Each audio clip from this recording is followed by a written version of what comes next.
Hi friends, welcome to Manasa recipes. Today tasty recipe వచ్చేసి రొయ్యల కూరని మనం చాలా టేస్టీగా మంచి చిక్కటి గ్రేవీతో ఎలా ప్రిపేర్ చేయాలో చూద్దాం. మీరు ఒక్కసారి ఇలా చేసి పెట్టండి. రొయ్యల కూర తినని వాళ్ళు కూడా మళ్ళీ మళ్ళీ అడిగి మరీ చేయించుకొని తింటారు, అంత టేస్టీగా ఉంటుంది. ఈ రొయ్యల కూర వండడం రాక కూడా చాలామంది తినరు. దీన్ని ఇలా చేశారంటే ఎవరైనా సరే లొట్టలేసుకుంటూ తినాల్సిందే, అంత టేస్టీగా ఉంటుంది. మరి మీకు కూడా ఇది ఇలా పర్ఫెక్ట్గా రావాలంటే వీడియోని స్కిప్ చేయకుండా చివరి వరకు చూడండి. అలాగే ఫస్ట్ టైం కనుక మీరు మానస రెసిపీస్ ఛానల్ని చూస్తున్నట్లయితే సబ్స్క్రైబ్ చేసుకోండి. మరి ఇప్పుడు లేట్ చేయకుండా చాలా టేస్టీగా యమ్మీగా ఈ రొయ్యల కూరని ఎలా ప్రిపేర్ చేయాలో చూద్దాం. ఇక్కడ నేను కేజీ రొయ్యల్ని తీసుకుంటే క్లీన్ చేయగా ఒక హాఫ్ కేజీ రొయ్యలు వచ్చాయి. చూడండి, వీటిని ఇలా సాల్ట్ యాడ్ చేసుకొని నీట్గా క్లీన్ చేసి రెడీగా పక్కన పెట్టేసుకుందాం. ఇప్పుడు ఈ కర్రీలోకి మసాలాని ప్రిపేర్ చేసుకుందాం. ముందుగా ఇలా ఒక టీ స్పూన్ ఆయిల్ వేసుకొని హాఫ్ టీ స్పూన్ మెంతులు, ఒక 2 స్పూన్స్ ధనియాలు, 1 స్పూన్ జీలకర్ర, అలాగే 5 యాలకులు, 3 లవంగాలు, చిన్న దాల్చిన చెక్క వేసుకొని వీటిని ఇలా బాగా ఫ్రై చేసుకోవాలి.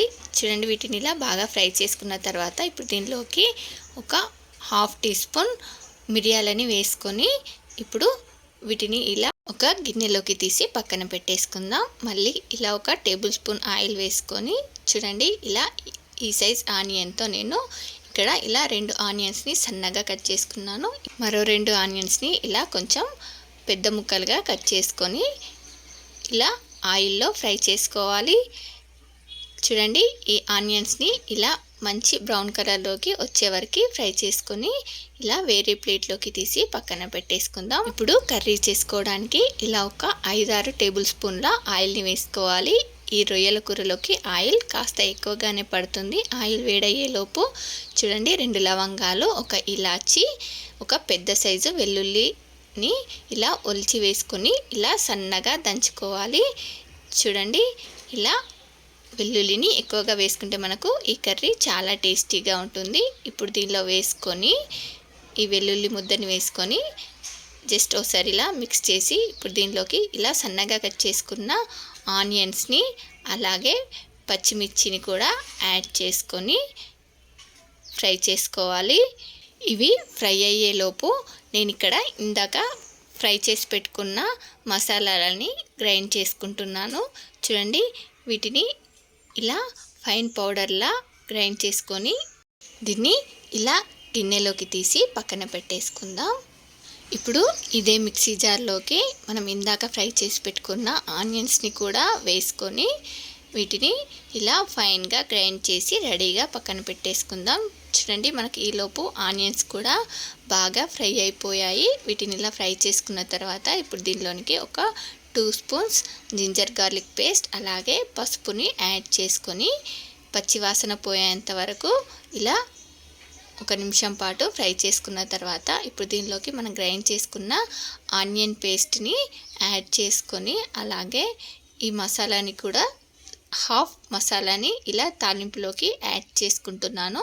మిగతా సగం మసాలాని ఎప్పుడు యాడ్ చేసుకోవాలో చూపిస్తాను. చూడండి, దీన్ని ఇలా ఫ్రై చేసుకున్న తర్వాత ఇప్పుడు దీనిలోకి మనం క్లీన్ చేసి పెట్టుకున్న ఈ రొయ్యలని యాడ్ చేసుకోవాలి. చూడండి, ఇలా క్లీన్ చేసుకున్న తర్వాత వాటర్ ఏమీ లేకుండా తీసుకొని ఇలా యాడ్ చేసుకొని దీనిలో మీకు టేస్ట్కి సరిపడా సాల్ట్ని యాడ్ చేసుకొని దీన్నంతా కూడా ఒకసారి ఇలా బాగా కలిపేసి ఉడికించుకోవాలి.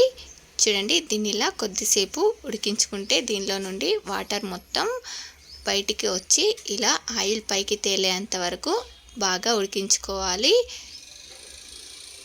చూడండి, దీన్ని ఇలా ఉడికించుకున్న తర్వాత ఇప్పుడు దీనిలోకి మీకు మీ టేస్ట్కి సరిపడా కారంని యాడ్ చేసుకోండి.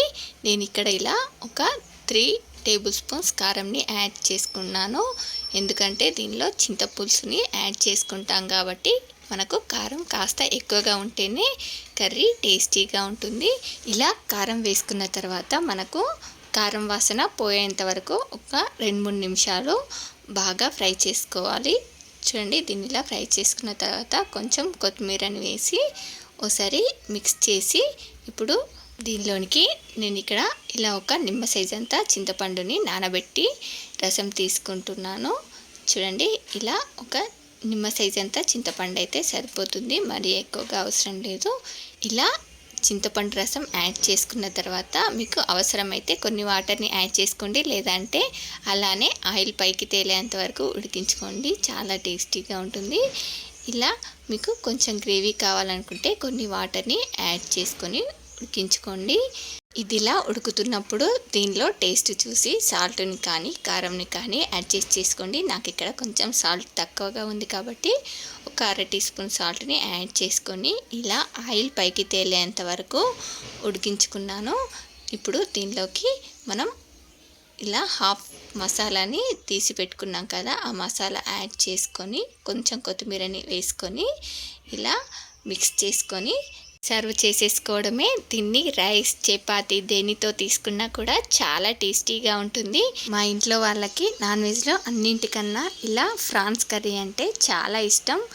నేను చేసిన ఫ్రాన్స్ కర్రీ అంటే ఇంకా ఇష్టంగా తింటారు. మరి మీరు కూడా ఒకసారి ఇలా చేసి పెట్టండి. మీ ఇంట్లో వాళ్ళందరూ కూడా మిమ్మల్ని మెచ్చుకొని తీరాల్సిందే, అంత టేస్టీగా ఉంటుంది ఈ ఫ్రాన్స్ కర్రీ. మరి మీలో ఎంతమందికి ఈ ఫ్రాన్స్ కర్రీ అంటే ఇష్టమో కామెంట్ చేయండి. అలాగే మీకు ఈ రెసిపీ కనుక నచ్చినట్లయితే మా ఛానల్ని లైక్ చేయండి, షేర్ చేయండి. మరిన్ని టేస్టీ అండ్ హెల్దీ రెసిపీస్ కోసం మానస రెసిపీస్ ఛానల్ని సబ్స్క్రైబ్ చేసి దాని పక్కనే ఉన్న బెల్ సింబల్ని క్లిక్ చేయండి. Thank you for watching my video.